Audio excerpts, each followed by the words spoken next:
الشيطان الرجيم. بسم الله الرحمن الرحيم.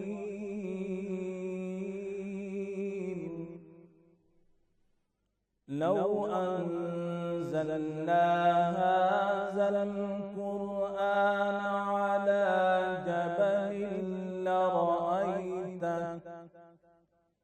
على جبل لرأيته خاشعا متصدعا من خشية الله. وتلك الأمثال نضربها للناس لعلهم يتفكرون.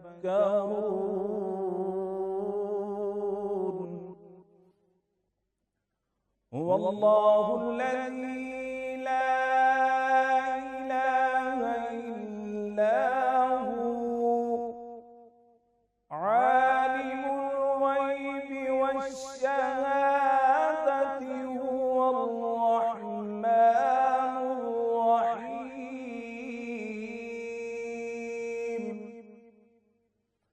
هو الله الذي لا إله إلا هو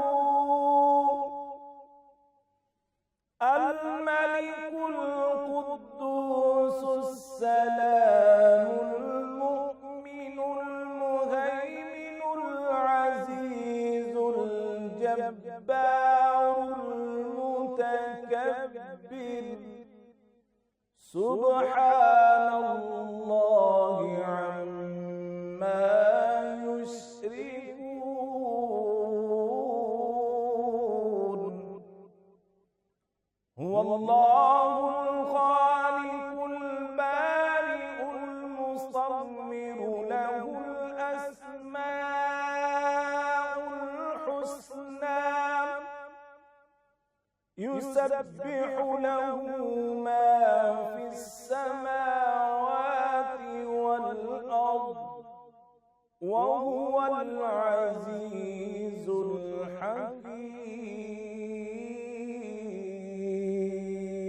اگر ہم پہ قرآن کسی پہاڑ پر اتارتے تو ضرور تم اسے جھکا ہوا اللہ کے خوف سے پاش پاش دیکھتے. اور ہم یہ مثالیں لوگوں کے لیے بیان فرماتے ہیں تاکہ وہ سوچیں وہی اللہ ہے جس کے سوا کوئی معبود نہیں، ہر غیب اور ظاہر کا جاننے والا، وہی نہایت مہربان بہت رحمت والا ہے. وہی اللہ ہے جس کے سوا کوئی معبود نہیں، بادشاہ نہایت پاک، سلامتی دینے والا، امن بخشنے والا، حفاظت فرمانے والا، بہت عزت والا، بے حد عظمت والا، اپنی بڑائی بیان فرمانے والا ہے. اللہ ان مشرکوں کو شرک سے پاک ہے. وہی اللہ بنانے والا، پیدا کرنے والا، ہر ایک کو صورت دینے والا، سب اچھے نام اسی کے ہیں. آسمانوں اور زمینوں میں موجود ہر چیز اسی کی پاکی بیان کرتی ہے اور وہی بہت عزت والا، بڑی حکمت والا ہے. جزاک اللہ، سبحان اللہ. قاری عبد القدیر صاحب نے بہت ہی خوبصورت انداز میں کلام الہی کی خوبصورت آیات مبارکہ کی تلاوت فرمائی ہے اور انتہائی ہی خوبصورت لہجے میں ان آیات کا ترجمہ بھی انہوں نے کیا ہے. تو جناب، لاہور نیوز کی رمضان ٹرانسمیشن جاگو لاہور رمضان اسپیشل میں آپ سب کو خوش آمدید کہتی ہوں. آپ کی میزبان منیبہ آصف آپ کی خدمت میں حاضر ہے اور ماہ رمضان اپنی تمام تر رحمتوں اور برکتوں کے ساتھ اس وقت جاری و ساری ہے اور آج اس ماہ مقدس کا پہلا عشرہ مکمل ہو جائے گا. اور رمضان نیکی کمانے اور گناہوں کی معافی مانگنے کا مہینہ تو ہے ہی ہے، لیکن اس کے ساتھ ساتھ اس مہینے میں روزے رکھنے سے ہماری ذہنی سکون اور جسمانی فوائد بھی بہت حاصل ہوتے ہیں. رمضان میں سحری اور افطاری کے وقت خصوصی ڈشز کا اہتمام کیا جاتا ہے، دسترخوان سجائے جاتے ہیں، لیکن البتہ کھانے کی چیزوں کا انتخاب کرتے ہوئے متعدل رویہ اپنانا بہت زیادہ ضروری ہوتا ہے، ورنہ پریشانی کا سامنا بھی کرنا پڑ سکتا ہے. اور پریشانی کیسے پیدا ہو سکتی ہے؟ وہ اس طرح کہ ہم جب ماہ رمضان میں اپنے اہتمام کرتے ہیں بہت زیادہ بڑھ جاتا ہے اور گرمی کی شدت میں بھی اضافہ ہوتا جا رہا ہے. اور ماہ رمضان میں افطار کے وقت عموماً ہم لوگ سموسے, پکوڑے, کچوریاں, فرائیڈ آئٹمز, ایون کہ مرغن غذاؤں کا استعمال بہت زیادہ کرتے ہیں, جس سے ہماری جو اسکن پرابلمز ہیں وہ پیدا ہونا شروع ہو جاتے ہیں, اور عید سے پہلے ہی یہ پھر چیزیں اور زیادہ بڑھ جاتی ہیں, ایکنی پرابلم ہو جاتی ہے, آئلی اسکن ہونا شروع ہو جاتی ہے, دانے نکلنا شروع ہو جاتے ہیں. تو یہ پرابلمز کس وجہ سے ہیں, ان کو کس طرح ہم چھٹکارا حاصل کر سکتے ہیں ان مسائل سے؟ تو آج ہم نے بات کرنی ہے ڈاکٹر ثانیہ بٹ ہمارے ساتھ موجود ہیں, جو ڈرماٹولوجسٹ ہیں. ان سے یہ تمام تر جو مسائل ہیں ہمارے ریلیٹڈ ٹو اسکن, ان سے ان کے جو ہے مشورہ بھی لیں گے ان سے, اور اس کا جواب بھی لیں گے. ڈاکٹر ثانیہ, آپ کو خوش آمدید کہتی ہوں جاگل ہال میں. کیسی ہیں آپ؟ ٹھیک ٹھاک ہیں؟ رمضان کیسا گزرا آپ کا؟ اللہ کا شکر. ڈاکٹر ثانیہ, جیسے گرمی کی شدت بھی بڑھتی جا رہی ہے اور روزے بھی ہیں, تو اسکن بہت زیادہ ڈرائی ہوتی جا رہی ہے, تو اس حوالے سے بتائیے یہ کیا ہے, موسم کی وجہ سے ہے یا پانی کی کمی کی وجہ سے ہے؟ اس میں دونوں فیکٹرز ہی انوالو ہیں. ایک تو موسم بھی کچھ آج کل ڈرائی ہے, مطلب سردی میں تو ہوتا ہے یہ ابھی بھی جو ہے ایکچولی اس بار ہمیں اسپرنگ ملا نہیں ایکچولی, تو اس میں یہ ہے کہ موسم جو ہے وہ ڈرائی ہے, اس کی وجہ سے رمضان سے پہلے بھی جو ہے وہ اسکن کے ایشوز آ رہے تھے ڈرائینس کے. اس کے علاوہ پھر اب یہ کیونکہ رمضان چل رہا ہے تو وہ ہم لوگ کھانے پہ کنسنٹریٹ کر رہے ہوتے ہیں, تو وہ پانی کی جو کمی ہے اس کو پورا نہیں کرتے. ڈی ہائیڈریشن سے فردر پھر اسکن ڈرائنس ہوتی ہے. ٹھیک, تو پھر کیا کرنا چاہیے ہمیں, اس کی ریمیڈی کیا ہے, کتنے گلاس ہمیں پانی پینا چاہیے, ہمیں اپنی افطاری میں کیا کیا چیزیں یا کیا کیا ریمیڈیز ہیں ان کو انوالو کرنا چاہیے, رکھنا چاہیے؟ اس میں یہ ہے کہ پانی کی ریکوائرمنٹ جو ہے وہ 6 سے 8 گلاس ہوتی ہے, مطلب 1.5 سے 2 لیٹر جو ہے ایوریج جو ایڈلٹ, مطلب کہ ایک جو 18 سال سے اوپر کہہ لیں, بچوں میں تھوڑا کم مطلب ریکوائرمنٹ ہوتی ہے باڈی ایریا کے حساب سے, ورنہ ادروائز جیسے جو لوگ روزے رکھتے ہیں تو ان کو 6 سے 8 گلاس پانی, لیکن یہ ہے کہ ایک ساتھ نہیں پینا اس کو. جو سحری سے افطاری سے سحری تک کا جو دورانیہ ہے اس دوران میں ایکول مطلب ڈسٹریبیوٹ کر کے آپ ایک, اگر آپ کو مطلب مشکل ہو رہی ہے اس کو کیلکولیٹ کرنے میں, آپ ایک 1.5 لیٹر جو ہے وہ بوٹل اپنی رکھ لیں, اور اس کو پھر آپ مطلب تھوڑے تھوڑے اماؤنٹ میں جو ہے وہ ایکول ڈیوائڈ کر کے اس کو پی لیں. ٹھیک, لیکن عموماً یہ جیسے ہی گرمی بڑھنا شروع ہوتی ہے ہمارے اسکن کے پرابلمس بڑھنا شروع ہو جاتے ہیں, ایسا کیوں دیکھا جاتا ہے؟ مطلب اسپرنگ آتا ہے یا اس سے پہلے سردی کا موسم بھی ہوتا ہے تو ہمارے سٹل رہتے ہیں, ہماری اسکن بھی سٹل رہتی ہے, لیکن جیسے ہی گرمی آتی ہے تو ہماری جو اسکن کے پرابلمس ہیں وہ بڑھ جاتے ہیں. اسکن کی پرابلم وہی بات ہے کہ ڈی ہائیڈریشن جو ہے وہ سب سے زیادہ کاز کرتی ہے, جو یہ ایکنی کی زیادہ جو آتی ہے ویو, اور اس کے علاوہ ڈرائنس کی وجہ سے فائن لائنز جو رنکلز ہو رہے ہوتے ہیں, سب کہتے ہیں کہ اسکن سیگنگ جو ہے ڈھلکنا شروع ہو جاتی ہے اسکن, تو ایجنگ کے جو سائنز آ رہے ہوتے ہیں وہ بیسیکلی ہم نے کیونکہ گرمیوں میں واٹر ریکوائرمنٹ زیادہ ہو جاتی ہے, ہمیں انسینسیبل لوس جس کو کہتے ہیں کہ پسینہ جو ہے ہمیں, کیونکہ سردیوں میں اتنی سویٹنگ نہیں ہوتی, گرمیوں میں ہمیں سویٹنگ بھی زیادہ ہو رہی ہوتی ہے پوری باڈی سے, تو واٹر لوس جو ہے وہ ہمارا زیادہ ہو جاتا ہے. تو اگر ہم اپنی واٹر ریکوائرمنٹ جو ہے جتنی مطلب سردیوں میں لے رہے تھے اس سے زیادہ ہمیں ریکوائر ہوتی ہے, تو اگر ہم اپنی واٹر ریکوائرمنٹ جو ہے اس کو واٹر لاس جو ہے اس کو بھی ایڈیشنلی جو ہے یہ مطلب کیونکہ رمضان میں جو ہے ایٹ لیسٹ جو ہے یہ لیسٹ ہے 6 سے 8 گلاس, ادروائز یہ ہے کہ بلکہ کہا جاتا ہے کہ 12 گلاس سے 16 گلاس تک پانی جو ہے وہ پینا چاہیے. بالکل ایسے ہی ہے, زیادہ سے زیادہ پانی کا استعمال کریں, زیادہ سے زیادہ جو مشروبات ہیں ان کا استعمال کریں. لیکن مشروبات میں یہ ہے کہ اگر جو کاربونیٹڈ یا جو شوگری ڈرنکس ہوتی ہیں نا, اسپیشلی رمضان میں ہم لوگ بہت اہتمام کرتے ہیں, اس سے فردر ڈی ہائیڈریشن ہوتی ہے. اچھا, تو اس میں یہ ہے کہ اگر پینا بھی ہے تو اس کو منیمل رکھیں, زیادہ یہ ہے کہ پانی یا پھر آپ جو نیچرل جو میٹھا ہوتا ہے جس طرح کے پھل آتے ہیں, پھلوں کے جوس جو ہیں وہ اسکن کے لیے اچھے ہوتے ہیں, اس میں وائٹامن منرلس بھی ہوتے ہیں, تو وہ اسکن کے لیے بھی اچھے ہوتے ہیں اور وہ ڈی ہائیڈریشن بھی نہیں کرتے. تو جن کو اسپیشلی اگر ایشو آ رہا ہے تو یہ ایکنی کے لیے اسپیشلی جن کو دانے کیل مہاسے ہوتے ہیں تو ان کو چاہیے کہ کولڈ ڈرنکس جو ہیں وہ جس حد تک ہو سکے تو اس کو محدود رکھیں. تو مجھے بتائیے یہ ڈی ہائیڈریشن کی وجہ سے ایکنی یا پھر پمپلز نکلنا شروع ہو جاتے ہیں, یہ اس کی کوئی اور بھی کاز ہو سکتی ہے؟ ایک تو ہارمونل جو ہے وہ جینیٹک بھی یہ ہوتا ہے کہ کچھ لوگوں کے ہارمونل ایشوز چل رہے ہوتے ہیں کہ ان کی مطلب باڈی میں ایک اس طرح سے کہہ لیں کہ ایک ٹینڈنسی ہوتی ہے ایکنی کی. اس کے علاوہ مین جو ہے فرسٹ اینڈ فارموسٹ تو یہی ہے کہ ڈی ہائیڈریشن, اور اس کے علاوہ جو ڈائٹ میں جیسے جو ہے کہ کچھ لوگوں کا کہنا ہے کہ کچھ کھانے سے ہوتا ہے یا نہیں, کھانے کا پینے کا ڈائریکٹ ریلیشن تو نہیں ہے, لیکن یہ کہ ہیلتھی ڈائٹ جو ہے اگر ہیلتھی ڈائٹ لیں تو اس سے جو ہے ایکنی جو ہے وہ نہیں ہوگی. اگر آپ جیسے ہم افطاری میں پکوڑے سموسے جتنے بھی فرائیڈ آئٹمس کھا رہے ہیں اس کی وجہ سے بھی ہو سکتی ہے. جی, اس کی وجہ سے جو ہم انہیلتھی ڈائٹ لیتے ہیں اس کی وجہ سے جو ہے یہ ایکنی جو ہے وہ زیادہ اس کو ٹینڈنسی آتی ہے, وہ ورسٹ ہو سکتی ہے, اس سے ورسن ہوتی ہے. تو اس کا پھر کیا حل کیا ہے؟ بہت سے لوگ ہیں پھر وہ میں اتنے ایسے بھی لوگوں کو جانتی ہوں جن کی کافی عرصے تک چلتی ہے ایکنی پرابلمز. اگر ایکنی ٹھیک بھی ہو جاتی ہے تو پھر سکارز رہ جاتے ہیں پیچھے. جی اس کے لیے ایک بار ایکنی ہو جائے تو وہ تو اوبویسلی اس کے بعد اسکارنگ کا تو ایشو ہوتا ہے, لیکن یہ کہ پہلے ہی آپ اس کو ایکنی کو کنٹرول کریں. اس کے لیے ہے کہ اپنی ہائیڈریشن اچھی رکھیں. اس کے علاوہ جو یہ رمضان ہو یا ادروائز ویسے بھی جو ایک تو کولڈ ڈرنکس جو ہیں اس کو منیمل رکھنا ہے, اور یہ فرائیڈ چیزیں ہوگی موڈریشن میں لیں اگر آپ نے مطلب لینا ہے, اسپیشلی جن کی اگر ٹینڈنسی ہے ایکنی پرون اسکن ہے تو ان کو چاہیے وہ کم سے کم لیں. ادروائز جو ہے رمضان مطلب یہ نہیں ہے کہ رمضان جو ہے وہ اسکن کو خراب کرتا ہے. روزے جو ہے فاسٹنگ جو ہے روزہ رکھنا اسکن کے لیے بہت اچھا ہوتا ہے, کیونکہ جب ہم اپنی گٹ کو جو ہمارے نظام انہضام ہے اس کو ریسٹ ملتا ہے روزے میں, تو جب اس کو ریسٹ ملتا ہے تو اس کی وجہ سے جو سوزش کا پروسیس جو چل رہا ہوتا ہے ہمارے جسم میں, جو کہہ لیں گے فاضل جو ہے ٹاکسک مٹیریل جو پروڈیوس ہوتے ہیں وہ منیمل ہو جاتے ہیں. جب اس کو ریسٹ ملتا ہے ہماری ہیلدی گٹ ہوتی ہے تو اس کی وجہ سے ہماری اسکن جو ہے وہ بھی ہیلدی ہو جاتی ہے. اس میں اگر آپ روزے رکھیں with right amount of food, آپ مطلب آئلی چیزیں کم کھائیں, کولڈ ڈرنکس کم لیں, پانی کی مقدار اپنی ٹھیک رکھیں اور ہیلدی ڈائٹ لیں, اس میں پھل جوسز جو ہیں وہ شامل کریں, تو اس کی وجہ سے ایک تو اسکن جو ہے وہ ینگ لکنگ بھی ہوگی, اور اس کے علاوہ کیونکہ آپ کے اینٹی آکسیڈنٹس جو ہیں وہ پروڈیوس ہوتے ہیں جب انفلیمیشن نہیں ہوتی.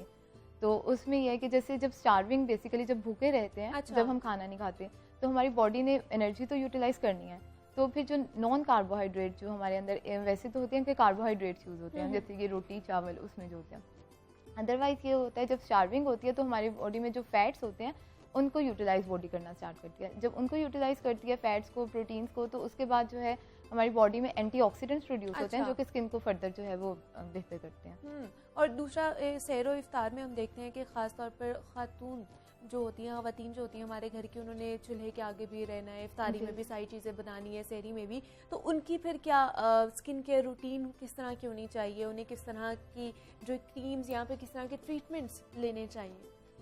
ٹریٹمنٹس میں تو یہ ایک تو سب سے پہلے تو اسکن ہائیڈریشن جو ہے ایک تو پانی کے ذریعے تو ہوتی ہے, لیکن اس کے علاوہ ٹاپیکل بھی جو ہے آپ نے جو اپلائی کرنا ہے فیس پہ, کہ موئسچرائزر جو ہے وہ لاسٹ میں اپلائی کرنا ہے. اس میں یہ ہے کہ ڈرائی اسکن ہے یا آئلی اسکن ہے. آئلی اسکن جو ہے وہ اس میں سیبم جو ہے مطلب کہ آئل جو پروڈیوس ہو رہا ہوتا ہے, وہ مواد سا پروڈیوس ہو رہا ہوتا ہے, وہ پانی نہیں ہوتا. آئلی اسکن, آئل اور پانی جو ہے الگ الگ چیزیں ہیں, بلکہ آئل جو پروڈیوس ہوتا ہے تو وہ پانی کو جو ہے فردر جو ہے وہ لوس کرواتا ہے. تو اس کے لیے یہ ہے کہ جیل فارم والے مطلب یہ ہے کہ لوشن لگانے سے کیونکہ وہ ان کو زیادہ فیل ہوتا ہے کہ چکنی ہو جاتی ہے, تو وہ جیل بیس جو ہیں وہ ملتے ہیں موئسچرائزر, تو وہ اس کے لیے یہ ہے کہ جیل بیس موئسچرائزر یوز کر سکتے ہیں.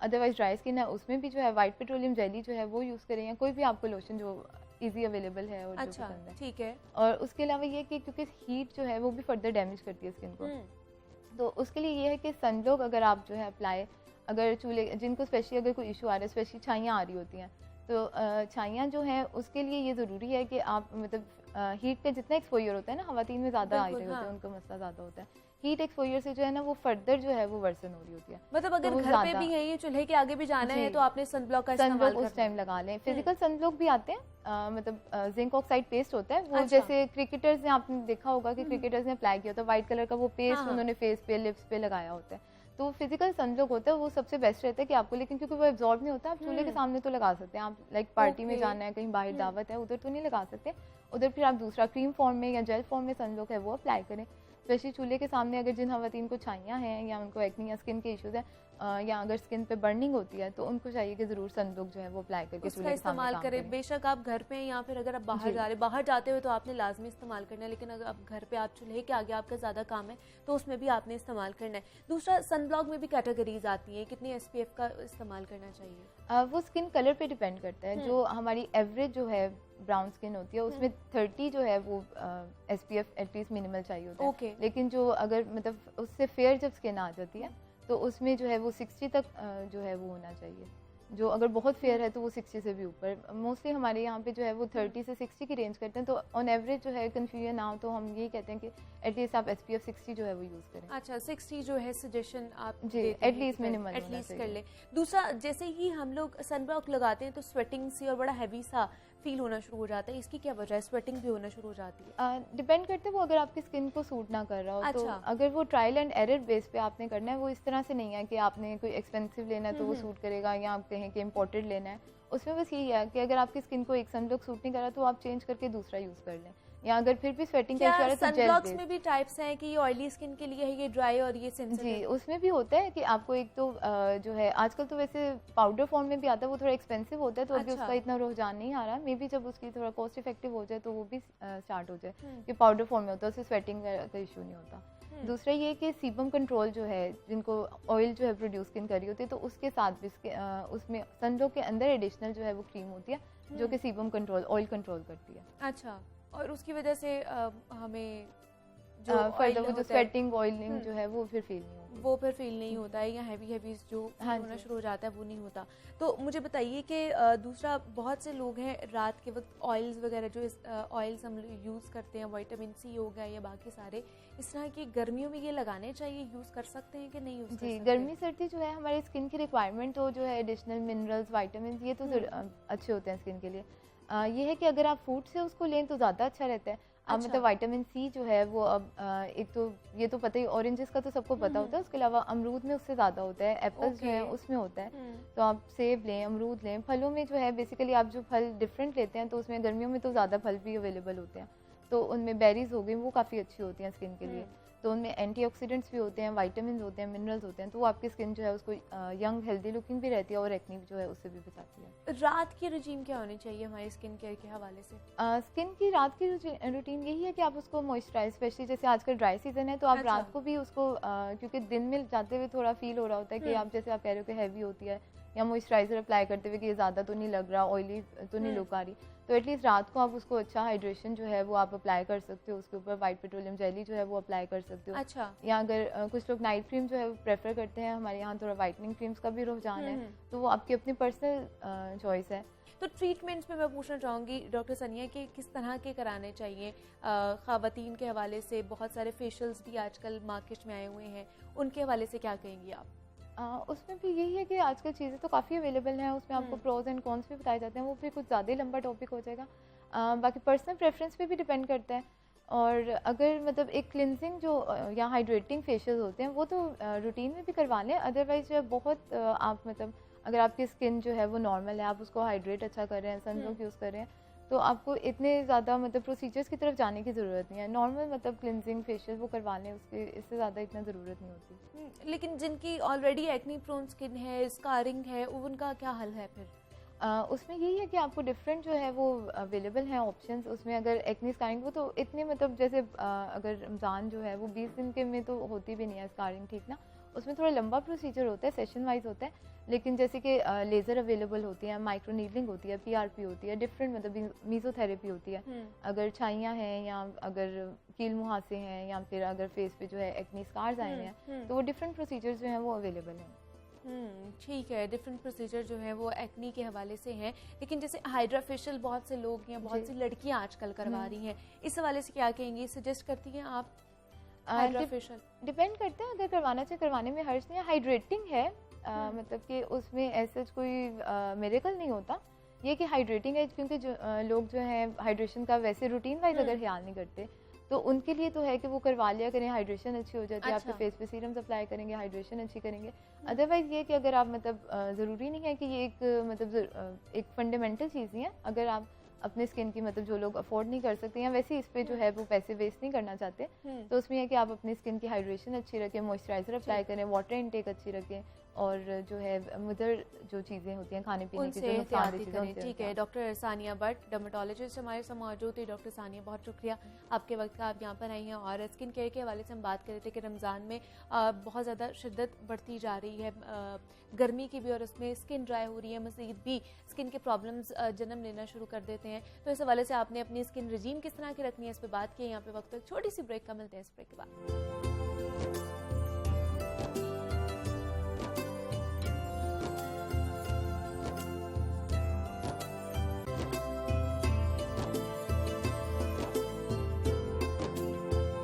جاگو لاہور میں آپ سب کو خوش آمدید کہتے ہیں, اور سیگمنٹ ہے ہمارا راہ حق, جس میں روزمرہ زندگی کے حوالے سے ہم لوگ درپیش مسائل کے حل ڈھونڈنے کی کوشش کیا کرتے ہیں, اور عالم اسلام کے جید علماء کرام ہماری رہنمائی فرماتے ہیں اور اس سیگمنٹ میں ہمارے ساتھ موجود ہوتے ہیں. اسلام نے انسانوں کو اخلاق اور کردار سے قیمتی جوہر سے نوازا ہے اور زندگی گزارنے کے اصولوں سے سرفراز بھی کیا ہے.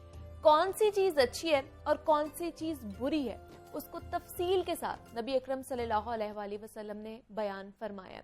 کن چیزوں کو اختیار کرنے سے ایک صالحہ اور پاکیزہ معاشرے کی تعمیر ہوتی ہے اور کن چیزوں کو اپنانے کی وجہ سے معاشرہ داغدار ہوتا ہے اس کو بھی واضح فرمایا، اور انسانوں کے دلوں میں حیا کے جذبات کو پروان چڑھایا، شرم والی کیفیات سے برابر کیا، اور ایک حیادار اور خوبصورت معاشرے کی تعمیر کیسے ممکن ہو سکتی ہے اور اس پر ہمیں کیا کردار ادا کرنے کی ضرورت پڑتی ہے، اس پر آج ہماری رہنمائی فرمائیں گے پروفیسر ڈاکٹر سرفراز احمد اوان صاحب ہمارے ساتھ موجود ہیں، مذہبی اسکالر ہیں۔ جی ڈاکٹر صاحب بتائیے گا۔ اس پروگرام میں آپ قرآن و سنت کی تعلیمات کی روشنی میں مختلف موضوعات پر گفتگو سنتے ہیں، دیکھتے ہیں۔ آج انشاءاللہ ہم حیادار معاشرے کی تعمیر کے حوالے سے قرآن و سنت کی تعلیمات کا ذکر کریں گے۔ معزز ناظرین، انبیاء علیہم الصلاۃ والتسلیمات اور خصوصاً نبی اکرم صلی اللہ تعالی علیہ وسلم نے جو تہذیب متعارف کرائی اس میں دوسری اعلیٰ اقدار اور ویلیوز کے ساتھ حیا کو بنیادی قدر قرار دیا ہے۔ نبی کریم علیہ الصلاۃ والتسلیمات کا ارشاد گرامی ہے، الحیاء اصل لکل خیر، حیا ہر خیر کی بنیاد ہے، اور الحیاء شعبۃ من الایمان، حیا ایمان کا مرکزی شعبہ ہے۔ نبی کریم علیہ الصلاۃ والتسلیمات نے حیا کے حوالے سے جو ارشادات فرمائے ان میں سے ایک ارشاد ہمارے لیے بہت رہنما ہے۔ آپ نے فرمایا، ان لکل دین خلقا، ہر نظریہ اور ہر طرز حیات کی کچھ امتیازی صفات ہوتی ہیں، کچھ امتیازی اوصاف ہوتے ہیں جو اس نظریہ حیات کو دوسرے ادیان سے اور دوسرے نظریہ حیات سے ممتاز کر رہی ہوتی۔ وخلق الاسلام الحیا، اور اسلام کی امتیازی صفت حیا ہے۔ اسلام نے ایک باحیا معاشرہ تشکیل دینے کے لیے انسانی معاشرے میں مردوں اور عورتوں کو ان کے صنفی کردار کے مطابق الگ الگ ہدایات دی ہیں۔ چنانچہ ہر فرد سے یہ چاہا گیا ہے کہ وہ خیر اور شر میں سے خیر کو اختیار کرے اور شر سے بچتا ہوا زندگی گزارے۔ قرآن و سنت میں بار بار یہ بتلایا گیا ہے کہ خیر کی راہ رحمان کی راہ ہے اور شر کی راہ شیطان کی راہ ہے، اور رحمان ہمیشہ لوگوں کو خیر کی طرف دعوت دیتا ہے اور بلاتا ہے، اور شیطان کی پوری کوشش رہتی ہے کہ وہ لوگوں کو شر کی راہ پر ڈالے۔ چنانچہ حیا اور بے حیائی میں سے رحمان کی رضا حیاداری میں ہے، اور شیطان کی خوشنودی اور چاہت اور خواہش فحاشی اور بے حیائی کو فروغ دینا ہے۔ سورہ نور میں ارشاد باری تعالی ہے، یا ایھا الذین آمنوا، اے ایمان والو، لا تتبعوا خطوات الشیطان، شیطان کے نقش قدم پر مت چلنا، فإنہ یأمر بالفحشاء والمنکر ومن یتبع خطوات الشیطان فإنہ یأمر بالفحشاء والمنکر، جو شیطان کے نقش قدم پر چلے گا تو شیطان کی تو پوری کوشش ہے کہ وہ تمہیں فحشاء یعنی بے حیائی اور منکر یعنی ناپسندیدہ راہوں پر ڈال دے۔ اور سورہ بقرہ میں ارشاد باری تعالی ہے، الشیطان یعدکم الفقر ویأمرکم بالفحشاء والمنکر، شیطان تمہیں فقر سے ڈراتا ہے کہ اگر تم اللہ کی راہ میں اپنا مال خرچ کرو گے تو مال کم ہو جانے کے باعث کہیں تم فقر کی پوزیشن میں نہ پہنچ جاؤ۔ وَيَأْمُرُكُمْ بِالْفَحْشَاءِ وَالْمُنْكَرِ، اور شیطان تمہیں بے حیائی اور برائی کی راہوں کا کہتا رہتا ہے، ان راہوں کے بارے میں تمہیں ہدایات دیتا رہتا ہے۔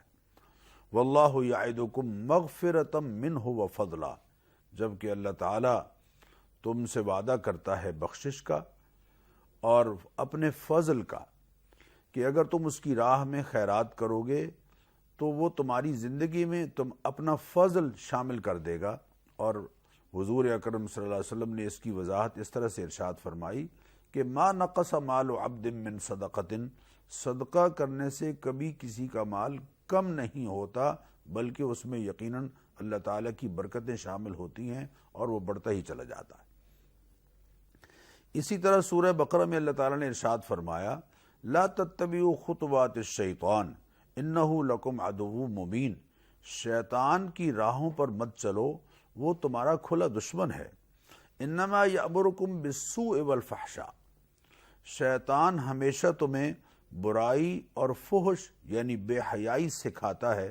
وَأَن تَقُولُوا عَلَى اللَّهِ مَا لَا تَعْلَمُونَ، اور اس کی کوشش ہمیشہ یہ رہتی ہے کہ تم اللہ تعالیٰ کے بارے میں ایسی باتیں کہتے رہو کہ جن کو حقیقتاً تم جانتے نہیں، لا علمی میں اور جہالت میں اللہ کی ہستی کے بارے میں ایسی گفتگو کرنا جو یقیناً اللہ کے شایان شان نہیں، یہ دراصل شیطان کی سکھلائی ہوئی راہ ہے اور اس کی تعلیمات ہے۔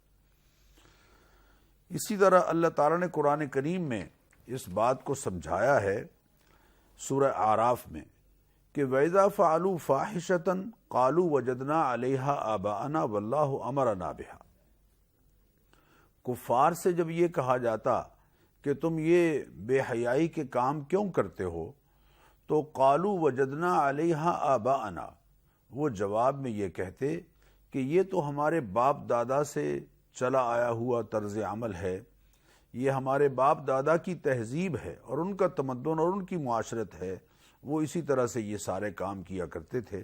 واللہ امرنا بہا، اور اللہ تعالیٰ کی تعلیمات بھی ہمارے لیے ایسی ہی ہیں۔ تو قل، اے حبیب آپ ان سے کہہ دیجئے ان اللہ لا یأمر بالفحشاء، اللہ تعالیٰ کبھی کسی کو بے حیائی کا حکم نہیں دیتا۔ ہاں اللہ تعالیٰ جس بات کا حکم دیتا ہے اس کو سورہ اعراف کی آیت نمبر 33 میں خود اللہ تعالیٰ نے اپنے حبیب سے اعلان کروایا۔ قل، اے حبیب آپ اعلان کر دیجئے انما حرم ربی الفواحش ما ظہر منہا وما بطن والاسم والبغی بغیر الحق وان تقولوا علی اللہ ما لا تعلمون، کہ بے شک انما حرم ربی، میرے پروردگار نے حرام کیا ہے فحاشی کو، ما ظہر منہا وما بطن، بے شرمی اور بے حیائی کے کام کھلے طور پر کیے جائیں یا چھپ کر کیے جائیں، مسلم معاشرے میں یا انسانی معاشرے میں ایسے بے حیائی اور بے شرمی کے کاموں کو اللہ تعالیٰ نے حرام قرار دیا ہے۔ والاسم، اور ذات سے متعلقہ گناہ کو اسم کہتے ہیں، والبغی، اور ایسا گناہ کہ جس کے اثرات دوسروں تک پہنچ رہے ہوں اس کو بغی کہتے ہیں۔ تو اللہ تعالیٰ اپنے حبیب سے یہ اعلان کروا رہے ہیں کہ میرے پروردگار نے حرام کیا ہے بے حیائی اور بے شرمی کے ہر کام کو اور ہر ایسے گناہ کو جس کا نقصان تمہاری ذات تک رہے، اور ہر ایسا گناہ کہ جو متعدی ہو اور جس کے اثرات دوسروں کو بھی پہنچیں، اللہ تعالیٰ نے انہیں حرام قرار دیا ہے۔ معزز ناظرین، اللہ تعالیٰ نے سورہ نحل میں ایک آیت میں 3 باتوں کے کرنے کا اور 3 کے نہ کرنے کا حکم دیا ہے، اور آج بر صغیر میں خصوصاً یعنی پاکستان، ہندوستان اور بنگلہ دیش میں اور یہ جو قریب کی ریاستیں ہیں ان میں جو جمعہ کا خطبہ دیا جاتا ہے اس خطبے میں عموماً خطیب یہ آیت دوسرے خطبے میں ضرور پڑھتے ہیں، اور وہ ہے ان اللہ یأمر بالعدل والاحسان وایتاء ذی القربى وینہی عن الفحشاء والمنکر والبغی، اللہ تعالیٰ تمہیں 3 باتوں کا حکم دیتا ہے، انصاف کرنے کا، احسان کرنے کا اور صلہ رحمی کا۔ ان اللہ یأمر بالعدل والاحسان وایتاء ذی القربى، قرابت داروں کے حقوق ادا کرنے کا، یہ 3 باتوں کا حکم دیتا ہے اور 3 سے روکتا ہے، عن الفحشاء والمنکر والبغی، بے شرمی اور بے حیائی کے کام اور ہر ناپسندیدہ کام جس کو انسانی سلیم الفطرت انسان جس کو کبھی بھی قبول کرنے کے لیے تیار نہیں، اور ایسا گناہ کہ جس کے اثرات انسانی معاشرے تک پھیل رہے ہوں، اس سے اللہ تعالیٰ تمہیں روکتا ہے، سرکشی سے روکتا ہے۔ اسی طرح سورہ بنی اسرائیل میں اللہ تعالیٰ نے ارشاد فرمایا لا تقربوا الزنا انہ کان فاحشہ وساء سبیلا، خبردار بدکاری کے قریب بھی نہ جانا۔ یعنی ایک تو بدکاری کے عمل کا ارتکاب ہے، یہ تو اگلی سٹیج ہے۔ اللہ فرماتے ہیں ایسے تمام کام یا ایسے تمام امور یا ایسی تمام باتیں جو الٹیمیٹلی تمہیں بدکاری کی راہ پر ڈال دیں اور وہاں تک پہنچا دیں، ان کے قریب بھی نہ جاؤ۔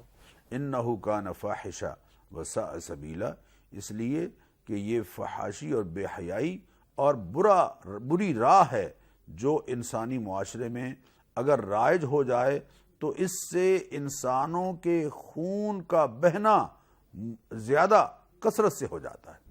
حضور اکرم صلی اللہ علیہ وسلم کا ارشاد گرامی ہے جب کسی معاشرے میں بدکاری پھیل جائے تو وہاں قتل زیادہ ہوتے ہیں، انسانی جان کی حرمت ختم ہو جاتی ہے، عزت بھی پامال ہوتی ہے، اور اس کے ساتھ ساتھ انسانی جان کی حرمت بھی ختم ہو کے رہ جاتی ہے جب انسانی معاشرے میں بدکاری عام ہوتی ہے، زنا عام ہوتا ہے۔ لا تقربوا الفواحش ما ظہر منها وما بطن، خبردار چھپے ہوئے اور کھل کر یا چھپ کر بے حیائی کے کام کے قریب بھی نہ جاؤ۔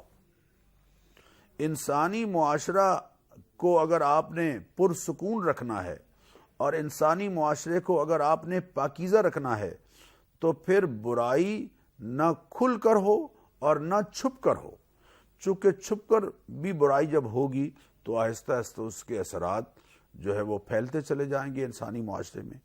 چنانچہ ایمان والوں کی اللہ تعالیٰ نے جو صفات قرآن کریم میں بیان فرمائی ہیں، معزز ناظرین، ہم دعویٰ کرتے ہیں کہ الحمدللہ ہم ایمان والے ہیں، اور اللہ کا ہم پر احسان ہے کہ ہم کلمہ پڑھتے ہیں لا الہ الا اللہ محمد الرسول اللہ۔ میرے ناظرین جو اس پروگرام کو دیکھ رہے ہیں، مرد اور خواتین، ان کی غالب اکثریت الحمدللہ کلمہ پڑھنے والوں کی ہے، اور وہ اپنے آپ کو مومن کہتے ہیں، اور یقیناً اس پر ہمیں خوشی ہے اور ہمارے اللہ کا ہم شکر ادا کرتے ہیں کہ ہم صاحب ایمان ہیں۔ لیکن ایمان والوں کی صفات اللہ تعالیٰ نے جو قرآن کریم میں بیان فرمائی ہیں انہیں ہمیں اپنانا ہوگا تاکہ ہمارا معاشرہ حقیقت میں مسلم معاشرہ کہلائے۔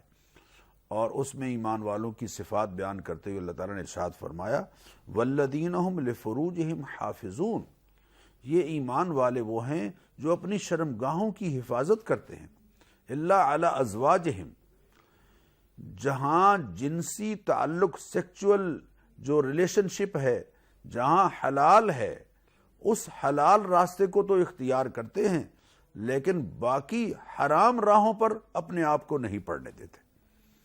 سورہ فرقان میں ارشاد فرمایا وَلَا يَقْتُلُونَ النَّفْسَ الَّتِي حَرَّمَ اللَّهُ إِلَّا بِالْحَقِّ وَلَا يَزْنُونَ، کسی جان کو ناحق قتل نہیں کرتے اور بدکاری نہیں کرتے۔ اسی طرح سورہ نجم میں اور سورہ شورى میں اللہ تعالیٰ نے ایمان والوں کی صفات بیان کرتے ہوئے ارشاد فرمایا الذین یجتنبون کبائر الاثم والفواحش واذا ما غضبوا هم یغفرون، ایمان والوں کی صفت یہ ہے اور ان کی خوبیاں یہ ہیں کہ وہ گناہ سے بچتے ہیں اور فحش کاموں سے بچتے ہیں۔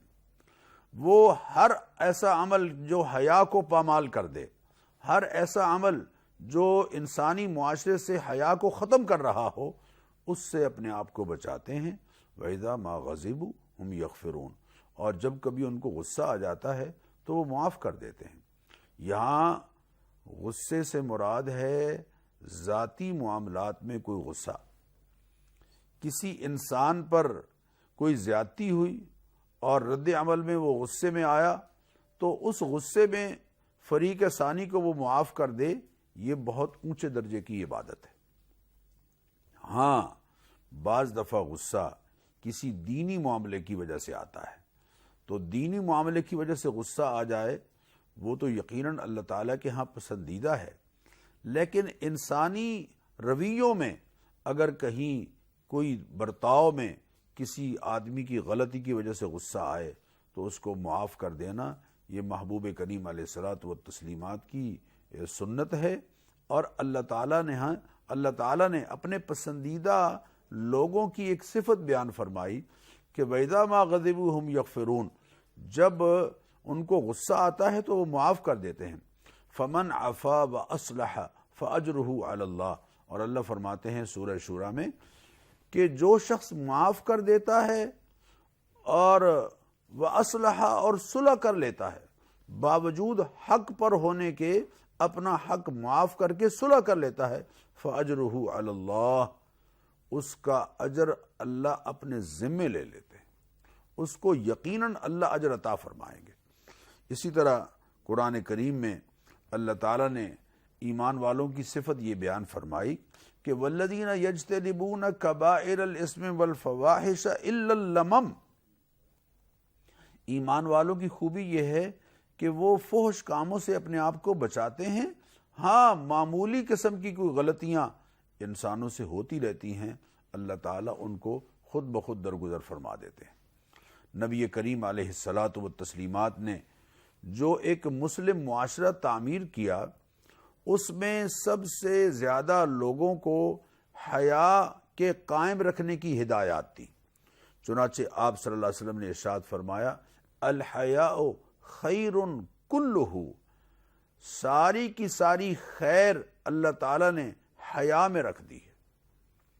ایک جگہ ارشاد فرمایا الحیاء من الایمان، حیا ایمان میں سے ہے، والایمان فی الجنہ، اور ایمان جنت میں جانے کا ذریعہ ہے، والبذاء من الجفاء والجفاء فی النار، اور لچر بازی اور بے حیائی پر مبنی گفتگو اور محض زبان کے چٹخارے کے لیے بدکاری کی باتیں کرنا اور ان میں لذت محسوس کرنا، اور بے مقصد اور فضول ایسی گفتگو کہ جس سے لوگوں کی عزت اور ناموس، خواتین کی یا بڑوں کی یا چھوٹوں کی پامال ہو رہی ہو، ایسی گفتگو جفا میں سے ہے، والجفاء فی النار، اور یہ جفا لوگوں کو جہنم میں لے جانے والی ہے۔ ابو داؤد نے یہ حدیث نقل کی ہے نبی کریم علیہ الصلاۃ والتسلیمات کی کہ ان اللہ حیی ستیر، خود اللہ تعالی حیادار ہے اور پردے رکھنے والا ہے۔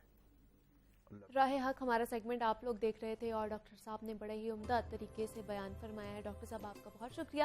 یہاں پہ ایک چھوٹی سی بریک لیتے ہیں، ملتے ہیں اس کے بعد۔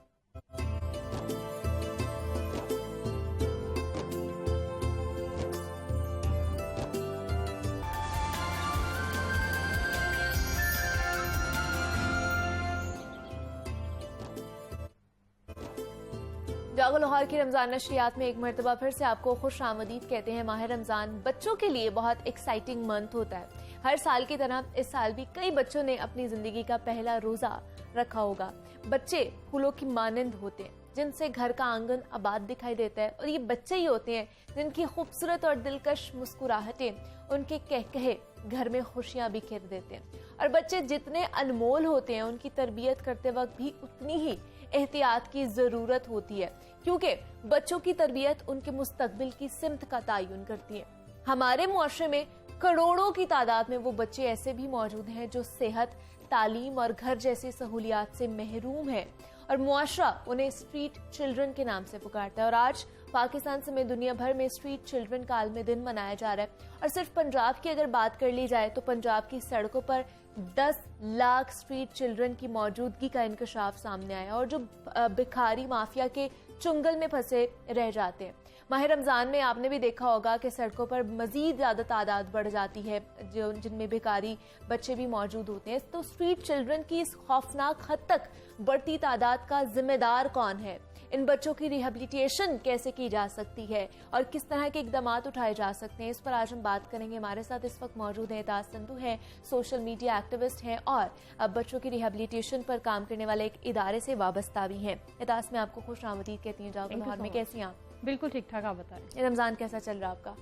بہت اچھا چل رہا ہے فی الحال تو، اب آگے دیکھیں گرمی اور کیا رنگ اختیار کرتے ہیں اور اس کے بعد میں بتا شدت اختیار کر جائے گی. اعتراض آج عالمی دن منایا جا رہا ہے پاکستان سمیت اسٹریٹ چلڈرن کے حوالے سے. سب سے پہلے تو میں جاننا چاہوں گی کہ اسٹریٹ چلڈرن ہوتے کون سے ہیں, کس کیٹیگری کو ہم کہہ سکتے ہیں کہ اسٹریٹ چلڈرن میں ویری کرتے ہیں؟ اچھا, اگر ہم اس کو نارملی ٹرم میں استعمال کریں تو ایسے بچے جن کا ایکسپوجر اسٹریٹ کے ساتھ ہے, اوکے, ہم اس کو اسٹریٹ چلڈرن کنسیڈر کریں گے, جس میں ہم بیگرس بھی کنسیڈر کر سکتے ہیں, جس میں ہم ان بچوں کو بھی کنسیڈر کر سکتے ہیں جو سڑکوں پہ رہتے ہیں. ہم ان بچوں کو بھی کہہ سکتے ہیں جو آپ نے اکثر یہ راوی کے پل پہ دیکھے ہوں گے جو گوشت بیچ رہے ہوتے ہیں اور جو بکس اور پینسلس لے کے باہر کھڑے ہوتے ہیں. تو ہم ان سارے بچوں کا جن کا کہیں نہ کہیں ایکسپوجر جو ہے وہ اسٹریٹ کے ساتھ ہے یا روڈس کے ساتھ ہے, ہم ان کو اسٹریٹ چلڈرن جو ہے وہ کنسیڈر کرتے ہیں. پھر اعتراض ایک سوال آتا ہے کہ یہ بنتے کیسے ہیں اسٹریٹ چلڈرن؟ مطلب یہ گھر پہ رہنے کے لیے بچے ہمارے جو اس ایج کے ہوتے ہیں ہمارے گھر کے آنگن میں کھیل رہے ہوتے ہیں, بچے اسکولز میں جا رہے ہوتے ہیں, لیکن یہ ایٹ دا اینڈ آ کے ہم دیکھتے ہیں کہ اسٹریٹ چلڈرن کا ایک ٹیگ لے کے بن جاتے ہیں. کیا وجہ ہے اس کی؟ اچھا, سب سے بڑی وجہ تو پاکستان میں رہتے ہوئے پاورٹی ہے جو مین ریزن ہے, کیونکہ کسی کا بھی دل نہیں کرتا کہ بچوں کو سڑکوں پہ بھیجا جائے. آپ دیکھیں گے کہ جتنے بھی بچے آپ کو نظر آتے ہیں وہ کسی نہ کسی مجبوری کے تحت آپ کو نظر آتے ہیں. بہت سارے بچے ایسے ہیں جو گھر سے بھاگے ہوئے ہیں جو اسٹریٹس پہ رہ رہے ہیں, یا پھر بہت سارے بچے ایسے ہیں جو باہر سے کما کر اپنے ماں باپ کو کھلا رہے ہیں یا کسی نہ کسی طرح سے اپنی فیملی کو سپورٹ کر رہے ہیں. تو وجوہات جو مین نظر آتے ہیں وہ کوئی بھی شوقیہ تو باہر نہیں نکلے گا نا, اور اس عمر کے بچے تو قطع نہیں نکلیں گے, کیونکہ آپ دیکھیں کہ روڈز پہ آپ کو 3 سال کا بچہ بھی مل رہا ہے, گود والا بچہ بھی مل رہا ہے. تو وہ کسی نہ کسی مجبوری کے تحت, جس کا مین ریزن جو ہے وہ ہمارے لیے پاورٹی ہے, کیونکہ پیٹ کی وجہ سے ہی دنیا باہر نکلتی ہے, اور جو پیٹ ہے وہی آپ کو سب کچھ کرواتا ہے, بھوک آپ کو سب کچھ کرواتی ہے. تو اس کا مطلب ہے کہ والدین بھی اس میں ایک اہم کردار ادا کر رہے ہوتے ہیں, وہ خود اپنے بچوں کو نکالتے ہیں کہ جا کے بھیک مانگو یا اسٹریٹ چلڈرن کہلاؤ. ہاں, آپ اس کو اس طرح سے کہہ سکتے ہیں, کیونکہ جب ایک گھر کے اندر بھوک اور افلاس ہوگا تو وہ ظاہر سی بات ہے. اور آپ نے یہ نیریٹو بھی سنا ہوگا, کیونکہ اکثر جب ہمیں کام کرنے کا موقع ملتا ہے تو ان کے بہت سارے بچے ہوتے ہیں جو غریب گھر ہوتے ہیں سو کالڈ, ان کے, اور ان کا ریزن یہ ہوتا ہے کہ جتنے بچے پیدا کیے جائیں گے اتنے کمانے والے بڑھ جائیں گے. تو اس کی وجہ سے آپ کہہ سکتے ہیں کہ پیرنٹس کا بہت اہم کردار ہے, اور کہیں نہ کہیں اسٹریٹ چلڈرن بنانے میں اس طرح کے ماں باپ جو ہیں وہ بہت اہم رول پلے کر رہے ہیں. کہ ہمیں جو تعداد ہے وہ اسٹریٹ چلڈرن کی وہ بڑھتی جا رہی ہے, اور خاص طور پر تاس آپ نے بھی یہ نوٹس کیا ہوگا, میں نے بھی نوٹس کیا, اور ہمارے دیکھنے والوں نے بھی نوٹس کیا ہوگا, رمضان میں ان کی تعداد بہت زیادہ بڑھ جاتی ہے, سڑکوں پر بہت زیادہ ہمیں نظر آتے ہیں. اس کی کیا وجہ آپ کو لگتی ہے؟ اچھا, بینگ مسلم ہم لوگوں کا جذبہ جو ہے نا پرٹیکولرلی 11 مہینے جاگے یا نہ جاگے, رمضان میں تو بہت زیادہ جاگ جاتا ہے, تو اس کی وجہ سے آپ صدقہ, زکوٰۃ, خیرات وغیرہ بہت زیادہ کر رہے ہوتے ہیں رمضان میں. اور جو لوگ اس چیز کو کیپچر کرنے والے ہیں, لائک جن کی روزی روٹی ہی ہے, وہ اس چیز کو بہت اچھی طرح سے سمجھتے ہیں. لائک ہم لوگ ٹارگٹ آڈینس, آپ لوگ بھی رکھتے ہیں نا کہ ٹارگٹ آڈینس کون سی ہونی چاہیے, ان کو پتا ہے کہ رمضان کا مہینہ ایسا ہے جس میں نہ کرتے بھی لوگ جو ہیں وہ دیں گے ہی دیں گے. اگر وہ سڑک پہ نظر آئیں گے یا ہاتھ نہیں بھی پھیلائیں گے, کوئی ایسے غریب نظر آئے گا, تو آپ جتنی استطاعت رکھتے ہیں آپ اس کو اس سے جو ہے وہ دیں گے. تو یہی ریزن ہے کہ آپ کو رمضان میں بہت زیادہ نظر آئیں گے, کیونکہ ان کو بھی اپنی ٹارگٹ آڈینس کا اور ٹارگٹ منتھ کا پتہ ہے کہ اس منتھ میں یہ چیز ہو سکتی ہے, زیادہ بہتر طریقے سے ہو سکتی ہے. لیکن اس کے پیچھے ایک پرسیپشن یہ بھی آتا ہے تاس کہ جو بھیک مانگنے والے بچے ہیں ان کے پیچھے شاید کوئی سرگنا ہوتا ہے, یا پھر بہت سارے گروہ کام کر رہے ہوتے ہیں, نیٹ ورکنگ ہو رہی ہوتی ہے. اس میں کتنی صداقت ہے؟ اچھا, اس کو اگر میں بالکل ڈینائی کروں تو وہ غلط ہوگا. اچھا, کہ نہیں بالکل ہی نہیں ہوتا. ہاں, کچھ پورشنز ہوتے ہیں, لیکن اگر ہم اس کو صرف اس چیز کے ساتھ منسوب کر دیں کہ نہیں گروہ ہی ہیں اور سرگنا ہی ہوں گے, تو یہ چیز بھی غلط ہے. کیونکہ میں نے جتنی آبزرویشن میری ہے, میں نے جتنے لوگوں کے ساتھ کام کیا ان کے ساتھ کوئی سرگنا نہیں تھا, وہ گروہ نہیں تھے, وہ فیملیز تھیں جو نسل در نسل اسی کام میں انوالو تھیں, بیکری میں انوالو تھیں, یا وہ خود بھی بچپن میں اسی طرح گوشت بانٹتے تھے. تو ان کے پیچھے ان کے بہت بڑا مافیا ہوتا ہے جو ان کو چلا رہا ہوتا ہے, کہتے ہیں, دیکھا تو آج تک کسی نے نہیں. دس از دا مین ریزن کہ میں اس چیز کے اوپر آپ کو کلیئر کر کے بتاؤں گی, کیونکہ یہ انڈر گراؤنڈ چیزیں چل رہی ہوتی ہیں اور بہت ساری چیزیں پیچھے چل رہی ہوتی ہیں, آف دا ریکارڈ ہوتی ہے. لیکن مینلی جو ہے جو میں نے نوٹس کیا دیٹ از کہ فیملیز جو ہے وہ کنزیکٹیولی چل رہی ہیں, بجائے اس کے کہ سرگنا گروہ وغیرہ ہوتے ہیں, لیکن ان کی تعداد بہت زیادہ نہیں ہے. تو اگر میں آپ کو اعداد و شمار کے حوالے سے پوچھوں تو ابھی تک کتنے جو بچے ہیں ان کا اعداد و شمار کے حوالے سے آپ کے پاس اپڈیٹ ہے؟ اچھا, ہمارے پاس جو اپڈیٹ ہے that is 1.5 million across the Pakistan. اچھا, لیکن کیونکہ 2010 میں بیسکلی ایک اسپارک آرگنائزیشن ہے جس نے یہ سینسس کروایا تھا, اور اس میں اس نے 1.2 جو ہے ملین رپورٹ کیا تھا کہ street children all over the Pakistan اتنے ہیں.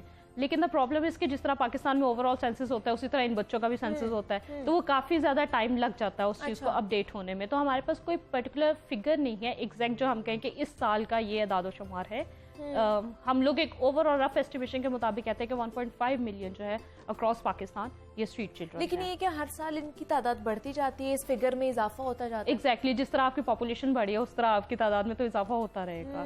تو یہ ہر سال بڑھتے تو ہے, لیکن اس کے لیے ہمارے پاس کوئی فیکٹس اینڈ فگر پراپرلی نہیں ہے کہ ایگزیکٹ ہم کہہ سکیں کہ ہاں اتنے لوگ ہیں اور اتنے نہیں ہیں. تو ان بچوں کو ٹیک کیئر کرنے کے حوالے سے یہاں پہ ان کے حوالے سے اقدامات اٹھانے کے لیے کوئی ادارہ موجود ہے پاکستان میں جو اس حوالے سے کام کرے ان کی فلاح و بہبود کے حوالے سے؟ اچھا, جس طرح ہم لوگ ایک non governmental organization that is search for justice, اور ہم لوگ جو ہیں وہ اسٹریٹ چلڈرن کے اوپر بہت زیادہ کام کرتے ہیں. ہماری طرح کے ہی بہت سارے اور ادارے ہیں جو این جی اوز ہیں جن کو ہم سمپلی کہتے ہیں ڈیولپمنٹ سیکٹر ہے, وہ بہت سارے کام کر رہے ہیں اس چیز کے اوپر.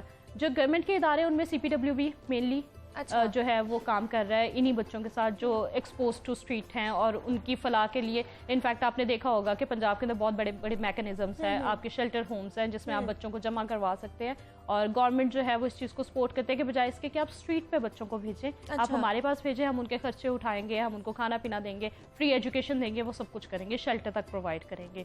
تو بیسکلی یہ ادارے جو ہے وہ کام کر رہے ہیں, لیکن زیادہ تر جو ہے وہ نان گورنمنٹل آرگنائزیشنز جو ہیں وہ اس چیز میں بہت زیادہ آگے ہیں. اگر کام کر بھی رہی ہیں, گورنمنٹ بھی کام کر رہی ہے اور نان گورنمنٹ ادارے بھی کام کر رہے ہیں, تو پھر بھی اس کی شرح میں کیوں اضافہ ہو رہا ہے؟ سوال یہاں پہ یہ پیدا ہوتا ہے. اچھا, مین چیز یہ ہے میرے حساب سے کہ میکینزم جو ہے وہ پراپرلی اسموتھلی چل نہیں رہا. اچھا, امپلیمنٹیشنز اس طرح سے نہیں ہو رہی. جس طرح آپ کو پتا ہے پاکستان میں پالیسیز بہت ساری بنتی ہیں, لیکن ان کے اوپر عمل درآمد کروانا از مور امپورٹنٹ. اسی طرح سے ادارے تو بن گئے ہیں, اب جس طرح گورنمنٹ کے ادارے آپ کو بھی پتا ہے کہ تھوڑا سا سلو اسپیڈ ہوتی ہے, ان کے میکینزم اور طرح کے ہوتے ہیں, کام کرنے کا طریقہ اور طرح کا ہوتا ہے. دوسرا, پاکستان کیونکہ ڈینسٹی میں بہت زیادہ ہو گیا, پاپولیشن ڈینسٹی اس کی بہت زیادہ ہو گئی ہے, تو اس کو اتنی جلدی چیز کرنا از ڈیفیکلٹ کہ ہم ایک دم سے کہیں کہ نہیں جس طرح پولیو کا خاتمہ ہو جاتا ہے اسی طرح اسٹریٹ چلڈرن کا بھی خاتمہ ہو جائے گا. دس از ڈیفیکلٹ. تو ادارے تو لگے ہوئے بہت سارے کام کرنے, اور اس کی شرح میں بھی کمی آتی ہے, لیکن وہ ایک دم سے اتنی زیادہ آپ کو ویزیبل تو نہیں ہو سکے گی, کیونکہ ایک دن میں تو اس کی شرح بڑی نہیں ہے. اسی طرح آرام آرام سے ہی اسٹیپ وائز ہی یہ چیزیں ہوں گی.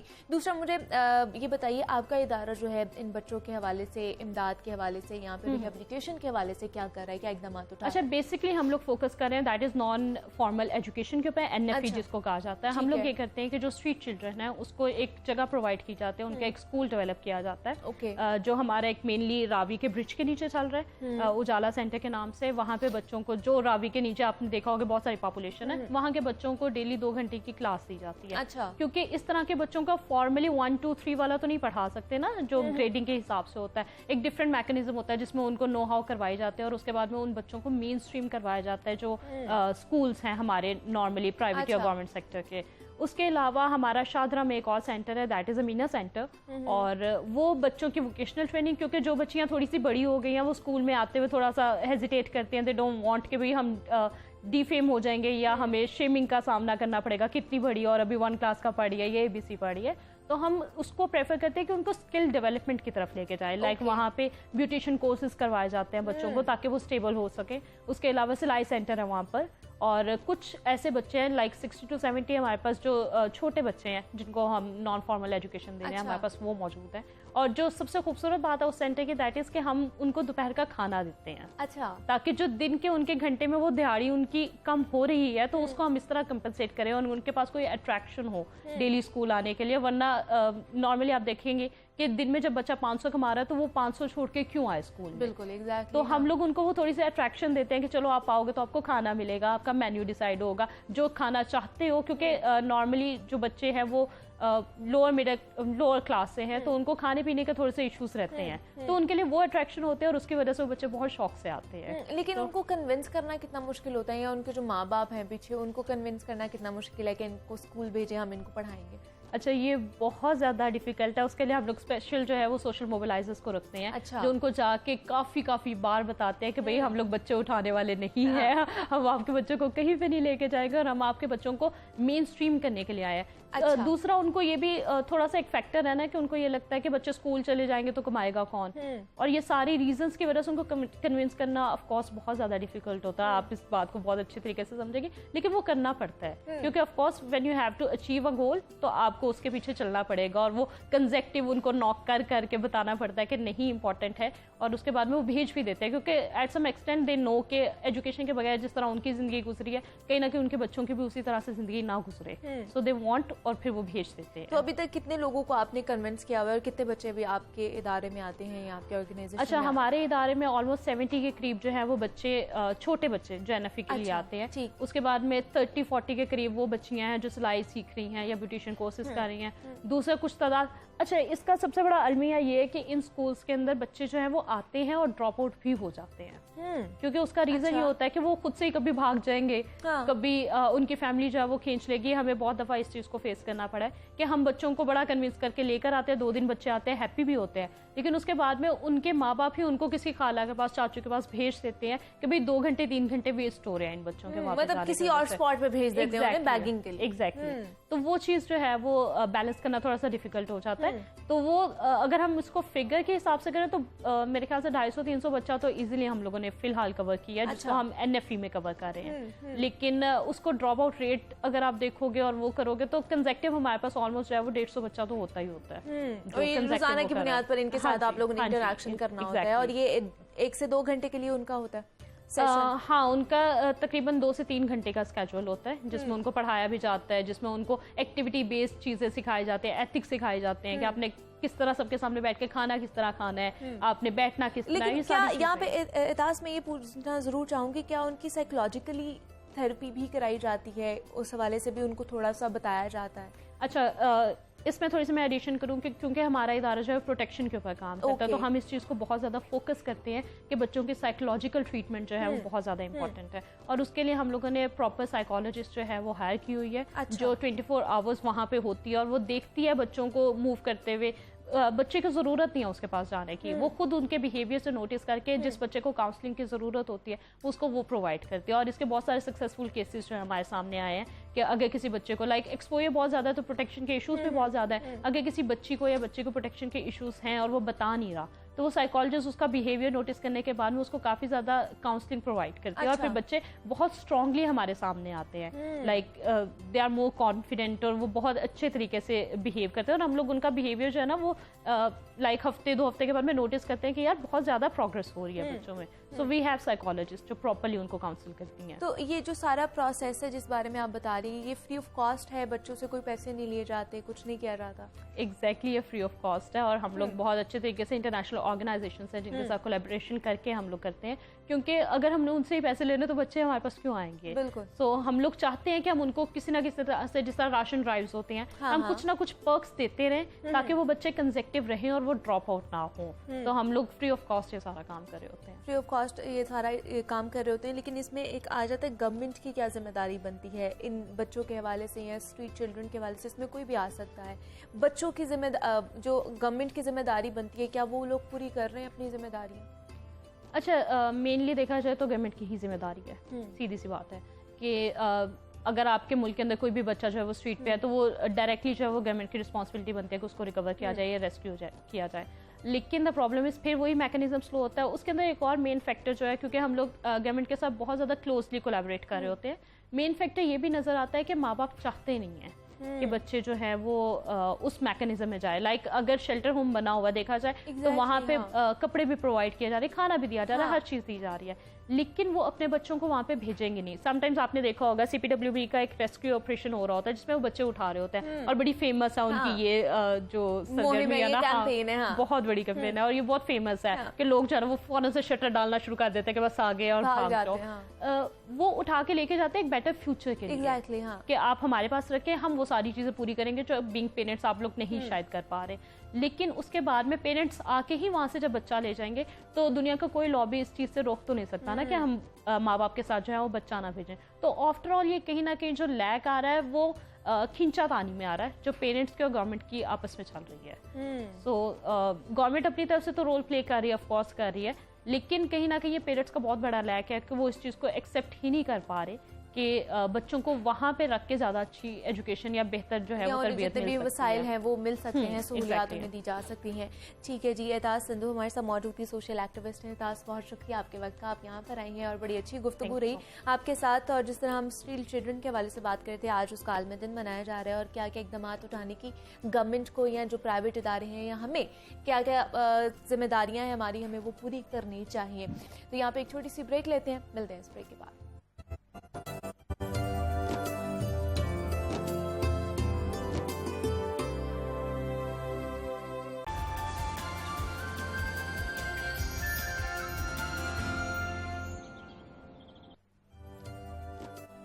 جاگو لاہور کی رمضان نشریات میں ایک مرتبہ پھر سے آپ کو خوش آمدید کہتے ہیں. ماہ رمضان اپنی تمام تر برکات کے ساتھ جاری و ساری ہے, اور یہ برکتوں اور رحمتوں والا مہینہ بڑی تیزی کے ساتھ گزرتا ہی جا رہا ہے. آج اس ماہ مقدس کا پہلا عشرہ, جسے عشرہ رحمت بھی کہا جاتا ہے, اختتام پذیر ہونے کو ہے, اور کل سے ہم دوسرے عشرے میں داخل ہو جائیں گے.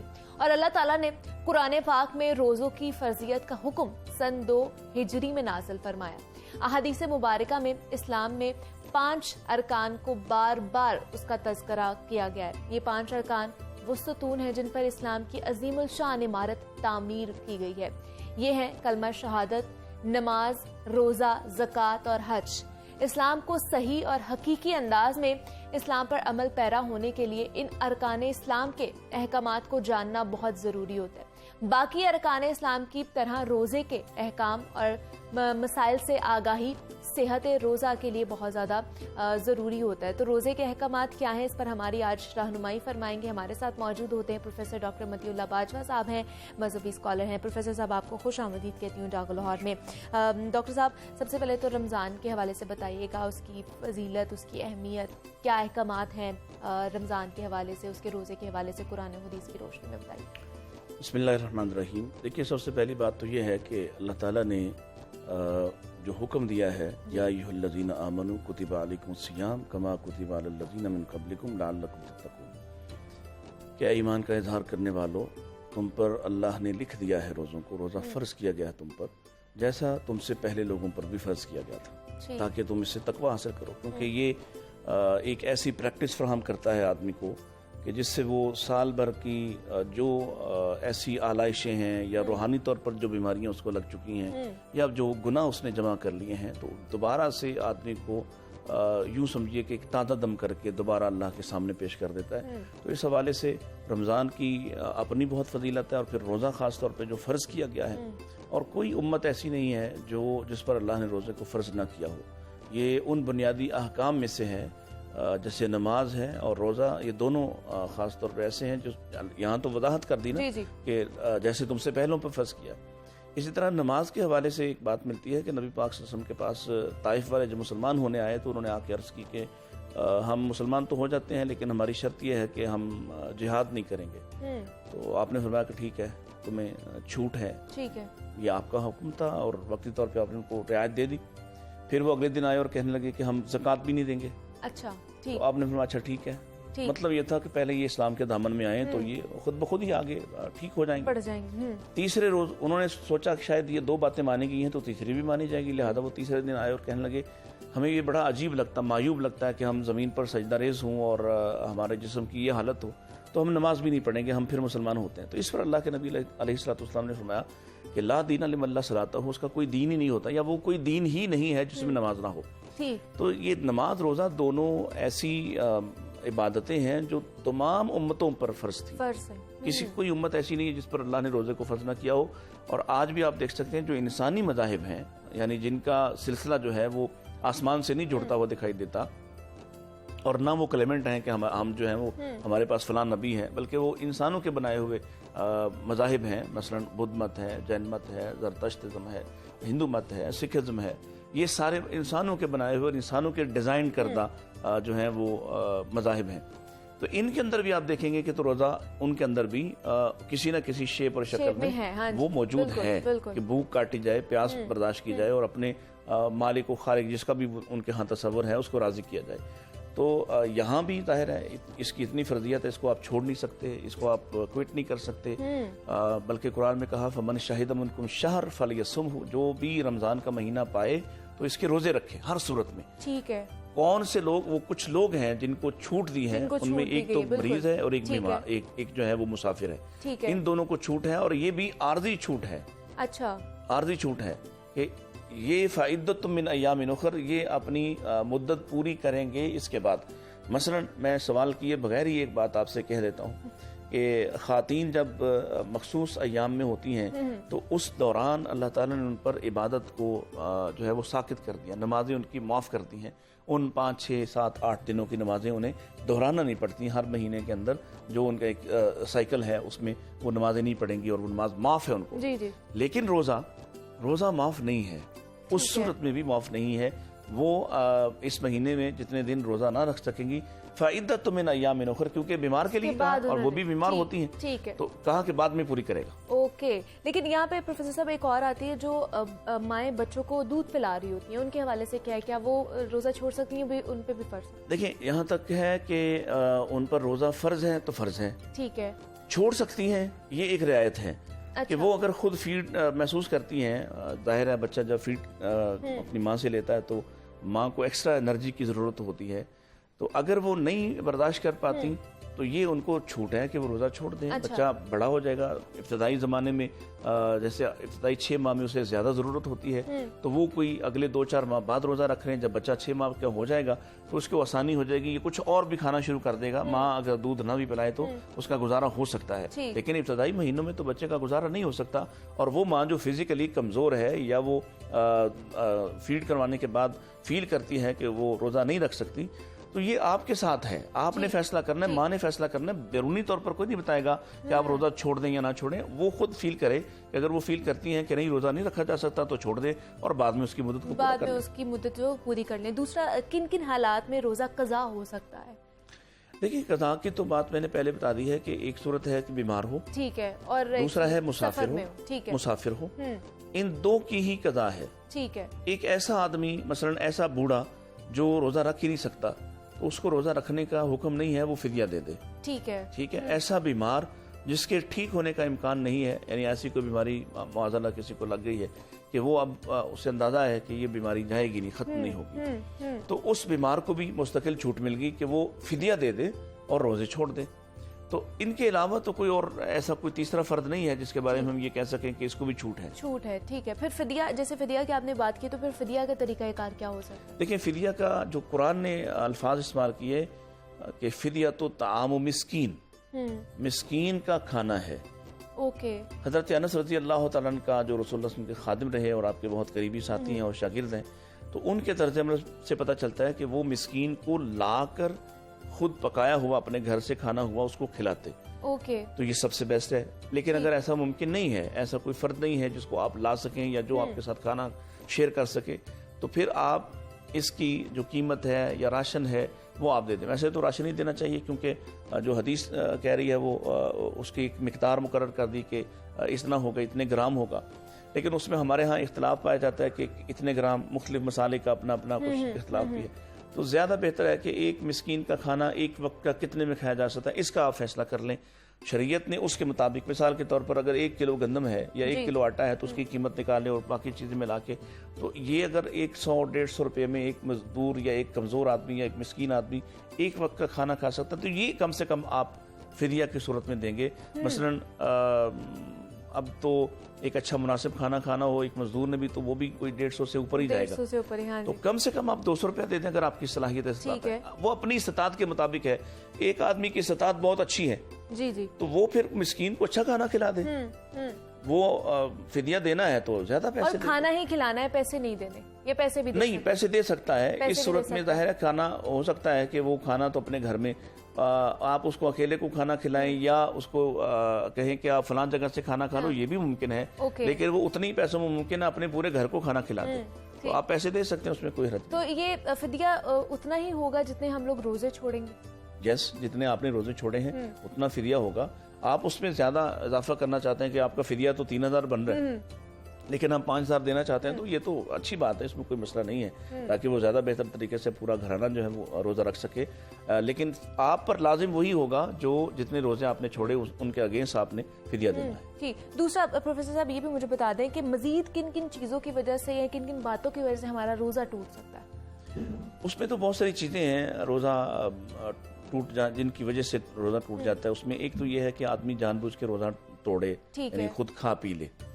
دوسرا یہ ہے کہ وہ منع تھا اس کو اپنی بیوی کے پاس جانا اور وہ چلا گیا, تعلق قائم کر لیا, تو روزہ ظاہر سے بھی ٹوٹ جائے گا.